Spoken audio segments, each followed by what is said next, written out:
आया है आप लोगों।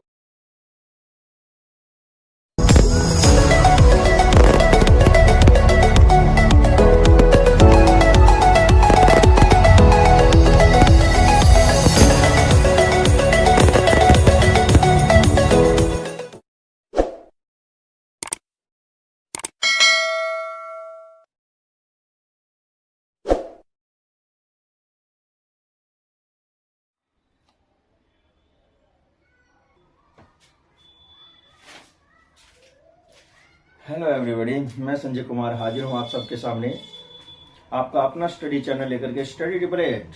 देखिए, ये है आपका स्टडी 888 चैनल।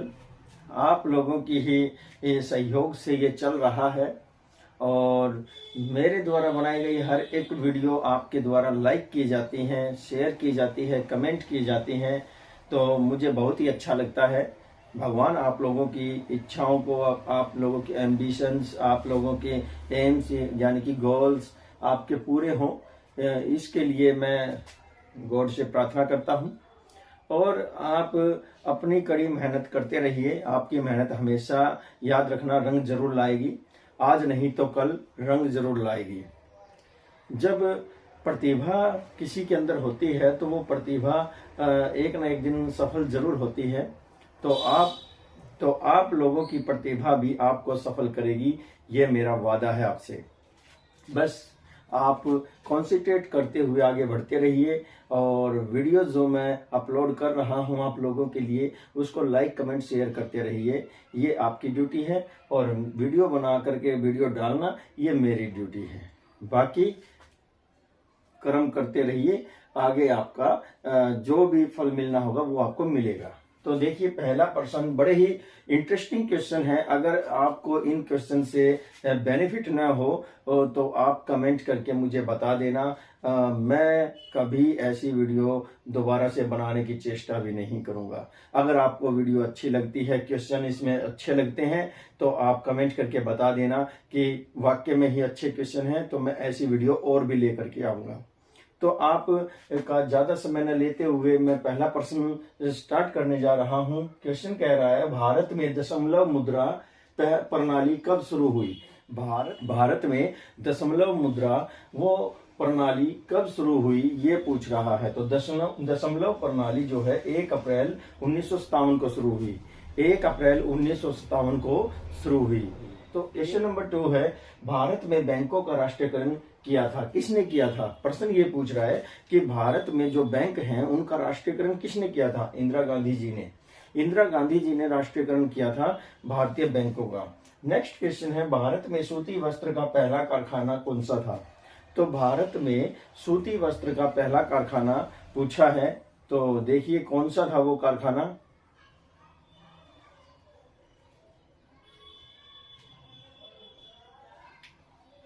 तो भारत में सूती वस्त्र का जो पहला कारखाना था वो 1818 ईस्वी में कोलकाता में लगा था। 1818 ईस्वी में 1818 में कोलकाता में पहला कारखाना लगा था। कौन सा? सूती वस्त्र उद्योग का। नेक्स्ट क्वेश्चन है, सफेद सोना किसे कहा जाता है? तो सफेद सोना जो है कपास को कहा जाता है। किसे कहा जाता है? कपास को कहा जाता है। नेक्स्ट क्वेश्चन है हमारा, भारत के प्रथम रक्षा मंत्री कौन थे? भारत के प्रथम रक्षा मंत्री पूछा है और बलदेव सिंह थे। बलदेव सिंह जी भारत के पहले रक्षा मंत्री थे। क्वेश्चन नंबर 6 है, भारत का सबसे प्राचीन उद्योग कौन सा है? लो जी, कर लो बात। 1818 में पहला वस्त्र उद्योग लगा था और पूछ रहा है भारत में पहला प्राचीन उद्योग कौन सा है? तो जी वस्त्र उद्योग है। भारत का सूती वस्त्र उद्योग ही भारत का सबसे प्राचीन उद्योग है और सबसे बड़ा उद्योग है। नेक्स्ट क्वेश्चन है, सबसे गहरा बंदरगाह कौन सा है? तो भारत का सबसे गहरा बंदरगाह पूछा है। गहरे का मतलब है ये जमीन है और ये यहाँ समुद्र है, तो समुद्र में के आसपास न होकर के जमीन के अंदर आकर के यहाँ वो बंदरगाह है, तो उसका नाम है विशाखापट्टनम। क्या नाम है? विशाखापट्टनम। क्वेश्चन नंबर 8 है, भारत के किस द्वीप में सड़कें नहीं हैं? भारत का एक द्वीप ऐसा भी है जिसमें कोई भी सड़क नहीं है और उस द्वीप का नाम है लक्षद्वीप। लक्षद्वीप में मतलब सबसे क्या लक्षद्वीप में सड़क है ही नहीं। नेक्स्ट क्वेश्चन है, सबसे कम सड़क घनत्व वाला राज्य कौन सा है? तो सबसे कम घनत्व सड़कों का किस राज्य में पाया जाता है? तो वो राज्य है जम्मू कश्मीर। कौन सा है? जम्मू कश्मीर में सड़कें सबसे कम पाई जाती हैं और घनत्व सबसे कम पाया जाता है। और क्वेश्चन नंबर 10 है, एक प्राकृतिक बंदरगाह बताओ।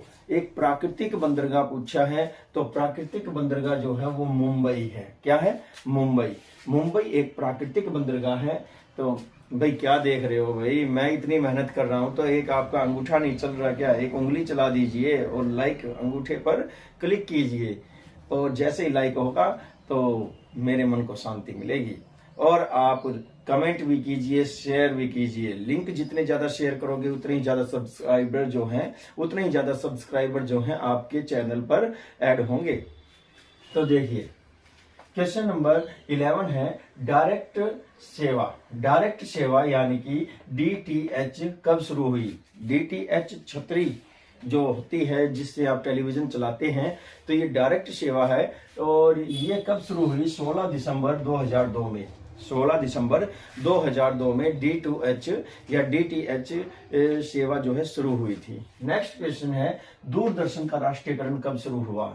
दूरदर्शन जो है हमारा, उसका राष्ट्रीयकरण पूछा है कब शुरू हुआ? 1982 में। कब शुरू हुआ? 1982 में दूरदर्शन का राष्ट्रीयकरण शुरू होता है। नेक्स्ट क्वेश्चन क्या है, पहली टेलीग्राफ लाइन कब शुरू हुई? पहली टेलीग्राफ लाइन, तार भेजा गया था पहली बार, और वो कहां से कहां भेजा गया था? तो देखिए पहली टेलीग्राफ लाइन जो है वो 1851 में कोलकाता से डायमंड हार्बर में भेजी गई थी। हार्बर डायमंड बोल दीजिए, ठीक है। तो ये जो है पहली बार 1851 में टेलीग्राफ सेवा शुरू हुई थी कोलकाता से। नेक्स्ट क्वेश्चन है, क्वेश्चन नंबर 14, एसटीडी सेवा कब शुरू हुई? एसटीडी सेवा पूछ रहा है और कह रहा है कि ये कब शुरू हुई? तो ये 1995 में शुरू हुई। एसटीडी सेवा 1995 में शुरू होती है। पहले एसटीडी के माध्यम से ही एक राज्य से दूसरे राज्य में या आईएसडी दूसरे देश में फोन करके बातें की जाती थी। बड़ा ही दुर्लभ ये संचार का साधन उस समय होता था। आज हर एक घर में, हर एक सदस्य के जेब में 2-2, 3-3 मोबाइल हैं, लेकिन पहले केवल एसटीडी होती थी और यहीं तक ही गरीब लोगों की पहुंच हो पाती थी। तो देखिए बहुत ही बढ़िया प्रश्न है। 1995 में पहली एसटीडी सेवा शुरू हुई थी। नेक्स्ट क्वेश्चन है, भारत का प्रथम समाचार पत्र बताओ। भारत का प्रथम समाचार पत्र है ना, लाजवाब क्वेश्चन। और ऐसे क्वेश्चन हैं ये आपके कंपटीशन एग्जाम में आने वाले हैं। बड़ी मेहनत से ढूंढना पड़ता है ऐसे प्रश्नों को, तो इसका मुझे फल मिलना चाहिए या नहीं? तो कीजिए लाइक। तो देखिए आगे, भारत का पहला या प्रथम समाचार पत्र उद्दंत मार्तंड है। कौन सा, क्या नाम है? उद्दंत मार्तंड। उद्दंत मार्तंड क्या है? उद्दंत मार्तंड जो है ये भारत का पहला समाचार पत्र है। क्वेश्चन नंबर 16 है, सड़कों की अधिक लंबाई किस राज्य में है? सड़कों की अधिक लंबाई पूछा है और ये किस राज्य में? ये महाराष्ट्र में है जी। महाराष्ट्र में सड़कों की अधिक लंबाई है। क्वेश्चन नंबर 17 है, डाक विभाग की स्थापना कब हुई? डाक विभाग की स्थापना पूछ रहा है। डाक विभाग की स्थापना जो है ये अंग्रेजों के समय में शुरू हुई थी और ये सबसे पहले 1854 में शुरू हुई थी। और पहला डाक जो है कोलकाता से भेजा गया था। और कहाँ भेजा गया था? कोलकाता में। कोलकाता से भेजा गया था कहाँ? इंग्लैंड में। तो डाक विभाग की स्थापना कब हुई? 1854 में। और पिन कोड सेवा कब शुरू हुई पूछ रहा है। पिन कोड सेवा शुरू हुई थी, मैंने आप लोगों को पहले भी बताया था, 1972 में पिन कोड सेवा शुरू हुई थी। कब हुई थी? 1972 में। ये डाक डिपार्टमेंट के द्वारा इस्तेमाल किया जाने वाला कोड होता है। ये प्रत्येक शहर का, प्रत्येक तहसील का ये अलग अलग होता है। और ये 1972 में 72 में जो है ये सेवा शुरू हुई थी, पिन कोड सेवा।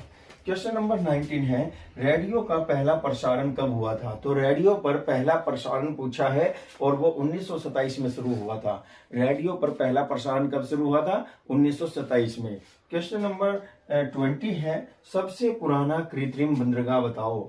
सबसे पुराना कृत्रिम बंदरगाह बस एक ही है और वो है चेन्नई। जिसे पहले मद्रास कहते थे, आज चेन्नई कहते हैं। और ये सबसे पुराना कृत्रिम बंदरगाह है, सबसे पुराना कृत्रिम बंदरगाह है। अगला क्वेश्चन देख लेते हैं, नेक्स्ट क्वेश्चन देख लेते हैं। हमारा नेक्स्ट क्वेश्चन क्या है?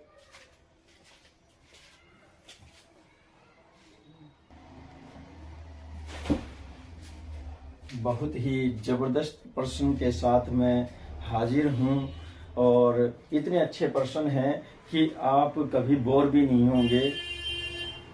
अगर आप पढ़ने वाले स्टूडेंट हैं, आप करियर में कुछ बनना चाहते हैं, कुछ करना चाहते हैं, अपने माता पिता का सपना साकार करना चाहते हैं, जीवन ऐश्वर्य पूर्ण तरीके से जीना चाहते हैं, तो आप इन प्रश्नों से ऊब नहीं सकते।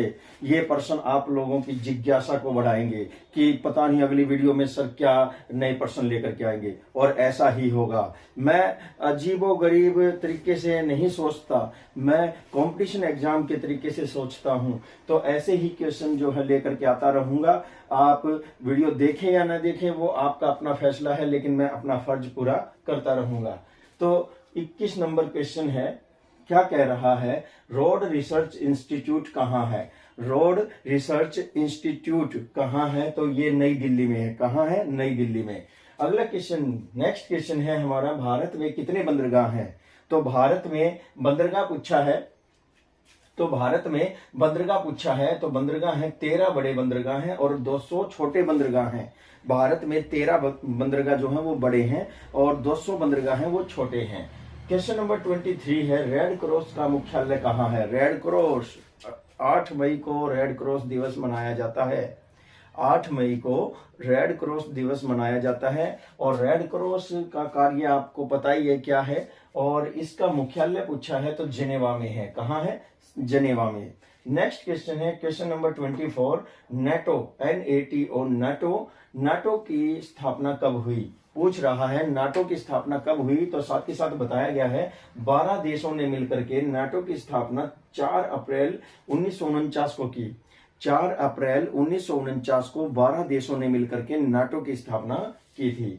नेक्स्ट क्वेश्चन है क्वेश्चन नंबर 25 है, दक्षेस का प्रथम सम्मेलन कहाँ हुआ था? तो दक्षेस का पूछा है। दक्षेस यानी कि सार्क जो दक्षिण एशियाई जो देश हैं उनका एक संगठन बना है जिसका नाम सार्क है और इसे दक्षेस भी कहते हैं।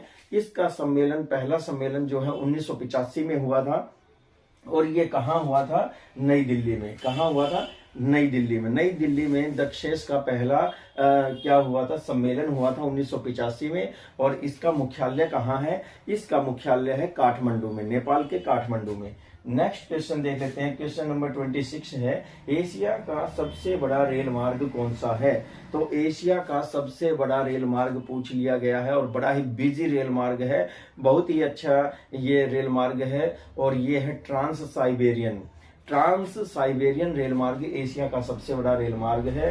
क्वेश्चन नंबर 27 है, विश्व का सबसे ऊंचा पठार कहाँ है? विश्व का सबसे ऊंचा पठार पामीर का पठार है और ये एशिया में है।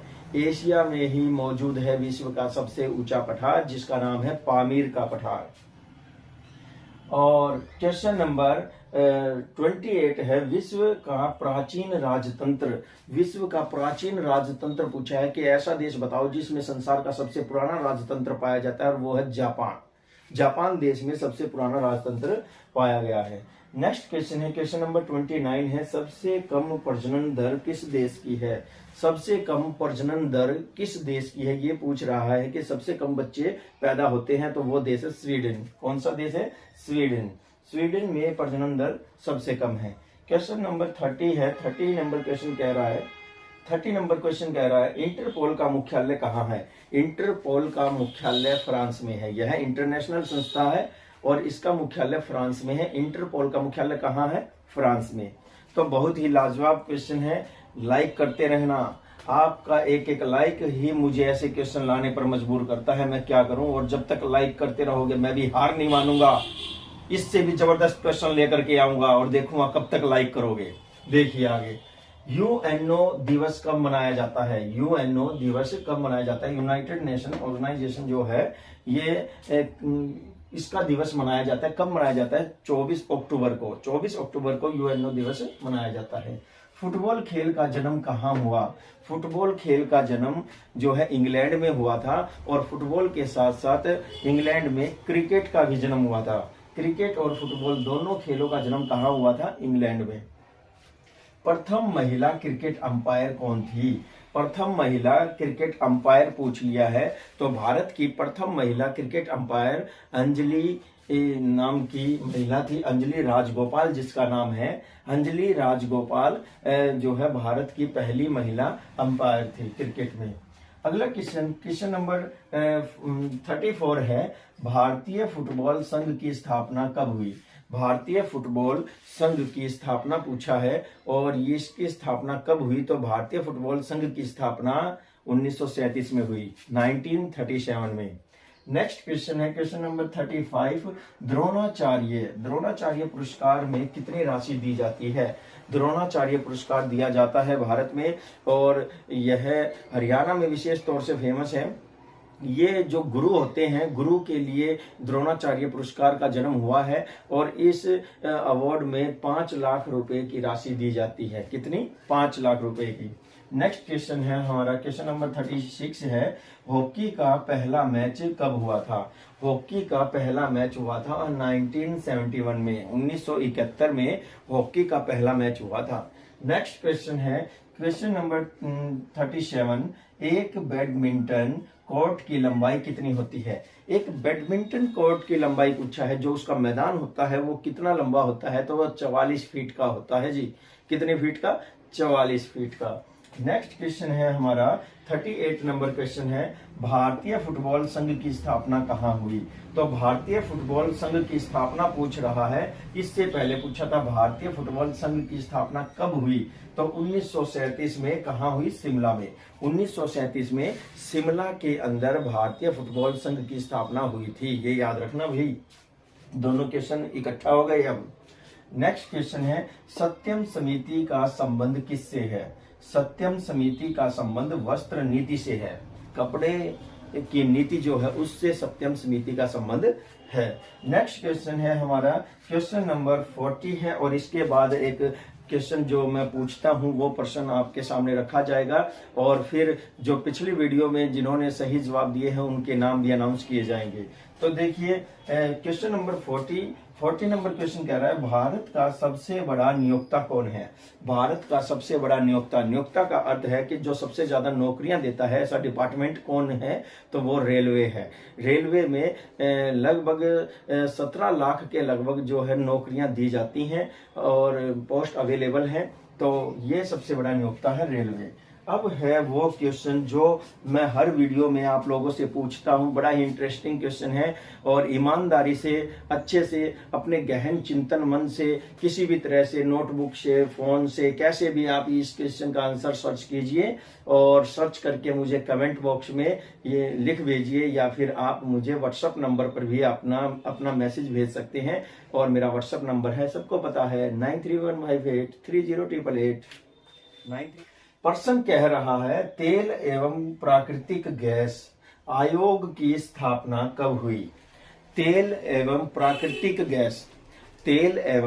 प्राकृतिक गैस आयोग की स्थापना कब हुई, ये पूछ रहा है। प्रश्न बड़ा ही लाजवाब है। इस प्रश्न को हमेशा याद रखना। ये एक टीचर की जबान से निकला हुआ आपके लिए एक श्याम बाबा के 3 बाण में से एक बाण है। तो तेल एवं प्राकृतिक गैस आयोग की स्थापना कब हुई, ये आपको बताना है। बड़ा ही इंटरेस्टिंग क्वेश्चन है। आइए अब देख लेते हैं पिछली वीडियो में किन किन ने जवाब दिए हैं। पहला जवाब आया है पिछली वीडियो में, बड़ा ही अच्छा जवाब दिया है, प्रियांशी जी के द्वारा जो है सबसे पहले जवाब आया है। बहुत अच्छे, भगवान इनको कामयाब करने में इनकी मेहनत को सफल करे। और अगला है जतिन ने भी बहुत अच्छे से जवाब दिया है। फिर नितिन भी बहुत अच्छे से जवाब दे रहे हैं। और शुभम ने भी बहुत ही बढ़िया जवाब दिया है। और इसी के साथ ही भारत ने भी बहुत ही बढ़िया जवाब दिया है। और फिर आते हैं अंजलि मेहता जी ने भी जल्द से जल्द जवाब दिया है और बहुत ही अच्छा कमेंट किया है, बहुत अच्छे। और क्वेश्चन नहीं, अगला जो नाम है वो रविंद्र है। रविंद्र जी ने भी बहुत ही बढ़िया जवाब दिया है। निरंजन जी हैं। निरंजन जी पहली बार हमारी वीडियो में अपना स्थान प्राप्त कर पाए हैं, तो बड़े अच्छे से उन्होंने भी जवाब दिया है, वेरी गुड। फिर इसके बाद भावना जी हैं। भावना जी ने भी बहुत ही अच्छा जवाब दिया है। फिर निशा है, निशा के द्वारा जवाब दिया गया है। ललित है, ललित ने भी बहुत ही अच्छा जवाब दिया है, ललित भारद्वाज। केशव शर्मा जी हैं, केशव शर्मा जी ने भी बहुत ही शीघ्रता से जवाब दिया है, और एक बार नहीं दो दो जगह जवाब दिया है, मेरे कमेंट बॉक्स में भी और मेरे व्हाट्सएप नंबर पर भी। Keep it on. नेक्स्ट है रेखा है, रेखा जी ने भी बहुत ही अच्छा जवाब दिया है। और फिर इसके बाद आते हैं हनी, हनी ने भी बहुत ही बढ़िया जवाब दिया है। और एक नाम और है हनी के साथ ही टाई है, वो है दिशा। दिशा के द्वारा भी जवाब बहुत ही शीघ्रता से दिया गया है।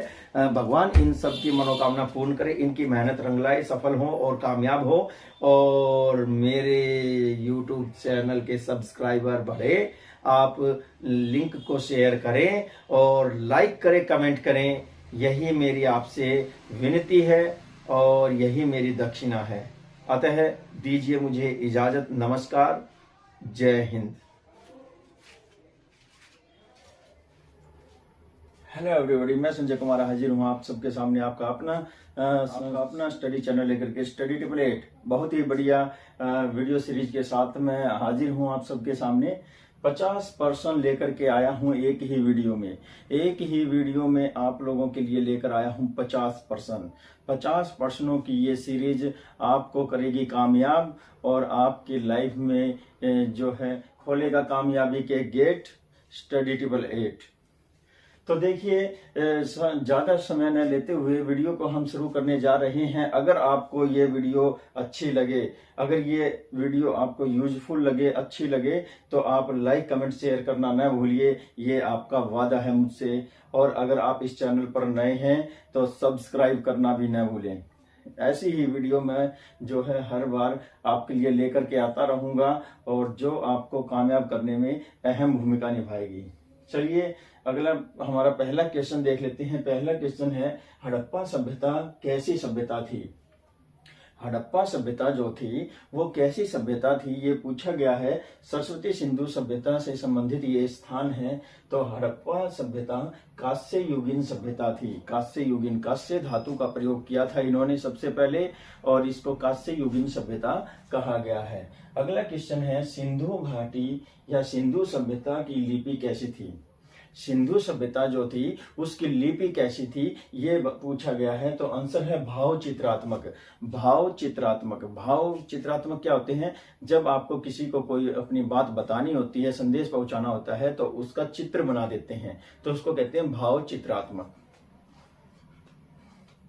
नेक्स्ट क्वेश्चन है हमारा क्वेश्चन नंबर 3, मोहनजोदड़ो की खोज किसने की? मोहनजोदड़ो की खोज किसने की? बहुत ही बढ़िया प्रश्न है ये, और परीक्षा उपयोगी प्रश्न है। अगर ऐसे प्रश्न आपके परीक्षाओं में न आए तो मुझे बता देना। तो देखिए, मोहनजोदड़ो की खोज रखाल दास बनर्जी ने की थी 1922 में। रखाल दास बनर्जी ने 1922 में मोहनजोदड़ो की खोज की थी। क्वेश्चन नंबर 4 है, सबसे प्राचीन पुराण बताओ। सबसे प्राचीन पुराण बताना है कि सबसे प्राचीन पुराण है कौन सा? तो वो है मत्स्य पुराण। मत्स्य पुराण ये ऐसा पुराण है जिसमें बताया गया है कि मनुष्य की उत्पत्ति मछली से हुई है। इस पुराण के माध्यम से ये बताया गया है। और क्वेश्चन नंबर 5 पूछ रहा है, आग का आविष्कार कब हुआ? आग का आविष्कार कब हुआ? तो आग का आविष्कार पूरा पाषाण काल में हुआ। आग का आविष्कार पूरा पाषाण काल में हुआ। नेक्स्ट क्वेश्चन है, प्राचीन हिंदू विधि का लेखक कौन था? यानी कि प्राचीन हिंदू विधि जो कानून बनाए थे हिंदुओं के सबसे पहले, वो कौन था? उसको लिखने वाला कौन था? तो वो था मनु। कौन था? मनु। मनु नाम का जो राजा हुआ है उसने पहले नियम बनाए हैं हिंदू धर्म के। नेक्स्ट क्वेश्चन है हमारा, आर्य भारत कब आए? आर्य जो लोग थे वो भारत में कब आए, ये पूछा गया है। आर्य एक विद्वान जो है कौम हुई है, और ये ईरान क्षेत्र से हमारे देश में, मध्य एशिया क्षेत्र से हमारे देश में आए हैं। और वो कौन थे ये पूछा गया है। कब आए थे ये पूछा गया है। तो आर्य भारत में 1500 ईसा पूर्व में आए थे। 1500 ईसा पूर्व में आर्य भारत में आए थे। नेक्स्ट क्वेश्चन है, तंत्र मंत्र का वेद किसे कहा जाता है? तंत्र मंत्रों वाला वेद कहा जाता है। एक वेद को 4 वेद होते हैं, ऋग्वेद, यजुर्वेद, अथर्ववेद, सामवेद, ये 4 वेद हैं। और इनमें से जो तंत्र मंत्र वाला वेद है वो कहलाता है अथर्ववेद। अथर्ववेद में जादू टोना, तंत्र मंत्र वगैरह ये सब लिखे हुए हैं। क्वेश्चन नंबर 9 है, गद्य और पद्य वाला वेद किसे कहते हैं? गद्य और पद्य, गद्यांश और पद्यांश आपने हिंदी में पढ़ा होगा। तो गद्य पद वाला जो वेद है वो है क्या? वो है यजुर्वेद। कौन सा वेद? यजुर्वेद। नेक्स्ट क्वेश्चन है, क्वेश्चन नंबर 10 है, अगर आपको वीडियो अच्छी लग रही है तो आप कृपया लाइक, कमेंट, शेयर करना न भूलें। तो क्वेश्चन नंबर 10 है, पुराणों की रचना कब हुई? पुराणों की रचना गुप्त काल में हुई। गुप्त वंश जो था, चंद्रगुप्त का ये जो गुप्त वंश हुए हैं, चंद्रगुप्त इसमें प्रतापी राजा हुआ है, तो उसके समय में गुप्त काल में जो है पुराणों की रचना हुई। और अगला क्वेश्चन है, भारतीय संगीत का जनक। भारतीय संगीत का जनक एक वेद है और उस वेद का नाम है सामवेद। सामवेद में भारतीय संगीत के स्वर लिखे हुए हैं सा रे गा मा पा। और हिसार की अग्रवाह से एक ईंट प्राप्त हुई है, उस ईंट पर लिखा हुआ था सा रे गा मा। तो ये शब्द जो हैं कहाँ लिखे हुए हैं? सामवेद में। नेक्स्ट क्वेश्चन है, उपनिषद की विषय वस्तु क्या है? उपनिषद जो हुए हैं हमारे, उनकी विषय वस्तु क्या है? तो उनकी विषय वस्तु है दर्शन। दर्शन ही उनकी विषय वस्तु है कि भारत के कल्चर के उन्होंने जो उपनिषद के माध्यम से दर्शन कराए हैं। अगला क्वेश्चन है, सतपथ ब्राह्मण किससे संबंधित है? सतपथ ब्राह्मण, तो सतपथ ब्राह्मण किससे संबंधित है? देखिए यहाँ पर गद्य पद वाला जो वेद आया था वो यजुर्वेद आया था और सतपथ ब्राह्मण भी यजुर्वेद से ही संबंधित है। क्वेश्चन नंबर 14 है, सिंधु घाटी का मुख्य व्यवसाय क्या था? तो सिंधु घाटी का मुख्य व्यवसाय कृषि था। क्या था? कृषि। सिंधु घाटी का मुख्य व्यवसाय कृषि था। नेक्स्ट क्वेश्चन है, खरोष्टी लिपि कैसी लिखी जाती थी? यह खरोष्टी लिपि जो है वो कैसे लिखी जाती थी? एक लिपि होती थी जिसका नाम था खरोष्टी, और उसको कैसे लिखा जाता था? दाएं से बाएं की ओर। जैसे उर्दू लिखी जाती है ना, दाएं से ऐसे बाएं की ओर, इसे हम उल्टा लिखना कहते हैं, है ना। हम कैसे लिखते हैं? ऐसे लिखते हैं, लेकिन ये दाएं से बाएं की ओर चलती है, इसको खरोष्टी लिपि कहते हैं। क्वेश्चन नंबर 16 है, मोहनजोदड़ो व हड़प्पा स्थलों की खुदाई के प्रभारी कौन थे? मोहनजोदड़ो और हड़प्पा जो स्थल पाए गए हैं उनकी खुदाई के प्रभारी कौन थे? तो उनकी खुदाई के प्रभारी थे sir John Marshall. Sir John Marshall कौन थे? सर जॉन मार्शल जो है हड़प्पा और मोहनजोदड़ो स्थानों की खुदाई के प्रभारी थे, मुखिया थे। नेक्स्ट क्वेश्चन है, आदि मानव ने सर्वप्रथम सीखा था। आदि मानव ने सर्वप्रथम क्या सीखा था? तो आदि मानव ने सर्वप्रथम आग जलाना सीखा था। वो मैंने आपको बताया था ना, मैं अपने स्टूडेंट्स को बताता हूँ कि जब आदि मानव इधर उधर भटकते हुए जब शाम का समय हो रहा था तो वह पथरीली जगह पर पहुंच जाता है और जो पक्के पत्थर होते हैं उनको उठा करके इधर उधर फेंकने लगता है, और शाम का समय होने की वजह से जो पत्थरों के टकराने से चिंगारी उठती थी उससे एक रोशनी होती थी, तो उसकी आंखें चकाचौंध हो गई, खुल गई। तो उसने उन पत्थरों को बार बार रगड़ना शुरू किया। इस तरह से एक दूसरे से पत्थर को टकराने पर चिंगारियां उठने लगी और पास पड़ी घास फूस में वो चिंगारी जा पड़ी और वहां आग लग गई। तो सबसे पहले अनजाने में ही उसने आग की खोज की थी। नेक्स्ट क्वेश्चन है हमारा, हड़प्पा कहाँ स्थित है? हड़प्पा जो स्थल है सिंधु घाटी सभ्यता का, तो वो हड़प्पा नामक स्थान कहाँ है? तो वो है रावी नदी के किनारे पर। रावी नदी के किनारे पर हड़प्पा जो है वो स्थित है और ये पंजाब में है। पंजाब केवल हिंदुस्तान में ही नहीं है, पंजाब आधा पाकिस्तान में भी है। अगला क्वेश्चन है, हड़प्पा की खुदाई हुई थी। हड़प्पा की खुदाई किसने की थी? कहने की बात यह है, तो हड़प्पा की खुदाई हुई थी और उस खुदाई के मुखिया कौन थे? तो उस समय 1921 में दयाराम साहनी ने हड़प्पा की खुदाई की थी। 1921 में दयाराम साहनी ने हड़प्पा की खुदाई की थी। आ रहे हैं, होशियार, खबरदार और सजग होकर के, बिल्कुल एकाग्रचित होकर के सुनते रहिए। आप मेंटली रूप से प्रेजेंट रहें। मेंटली रूप से प्रेजेंट रहेंगे तो आप सक्सेस होंगे, ये मेरा दावा है। तो क्वेश्चन